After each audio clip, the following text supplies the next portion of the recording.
கோயிலுக்கு 10,000 ரூபாய் கொடுக்க நினைக்கிற எனக்கு என் பக்கத்து வீட்டில் தேவையில் இருக்கிற ஒரு சகோதரிக்கு 100 ரூபாயை தர முடியவில்லை என்றால்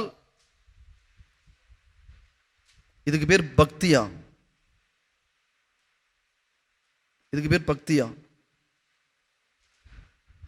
ஒரு ஆலயத்திற்காக அசனம் போடுவதற்காக 10 ஆட்டை 5 ஆட்டை அடிக்க முயலுகிற எனக்கு ஆசை இருக்குது. இந்த அசனத்தை எப்படியாவது நான் தந்துவிட வேண்டும் என்று ஆசைப்படுகிற நீங்கள் உங்க பக்கத்து வீட்டில் ஒரு ஏழை சாப்பிடாம இருக்கிற பொழுது அவர்களுக்கு ஒருவேளை உணவை உங்களால் தர முடியவில்லை என்றால் அதற்கு பேர் பக்தியா? மக்களே, நான் இப்படி கேட்கும் பொழுது உங்களுக்கெல்லாம் மண்டையில் ஒரு மாதிரி ஓடும்.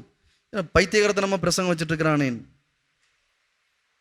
அன்புகளே, இதுதான் இறை வார்த்தை. நான் சொல்லலை, இறை வார்த்தை சொல்லுது. ஏன்னா ரொம்ப தெளிவா விவிலியம் சொல்கிறது, என் கண் முன்னே இருக்கக்கூடிய என் சகோதரன் சகோதரியை என்னால அன்பு செய்ய முடியவில்லை என்றால் எப்படி நான் கண்ணுக்கு புலப்படாத என் ஆண்டவரை அன்பு செய்ய முடியும்? அதே இறைவார்த்தை அப்படியே தொடர்ந்து போகிறது. எப்படின்னா, என் சகோதரன சகோதரியை அன்பு செய்ய தெரியாமல் நான் கடவுளை அன்பு செய்கிறேன் என்று சொல்பவன் எல்லாம் பொய்யன். பொய்யன்.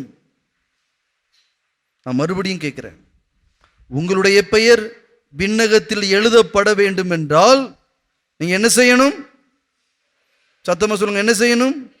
தேவையில் இருப்போருக்கு நீங்கள் உதவி செய்ய வேண்டும். கேட்க செவியுள்ளோர் கேட்கட்டும்.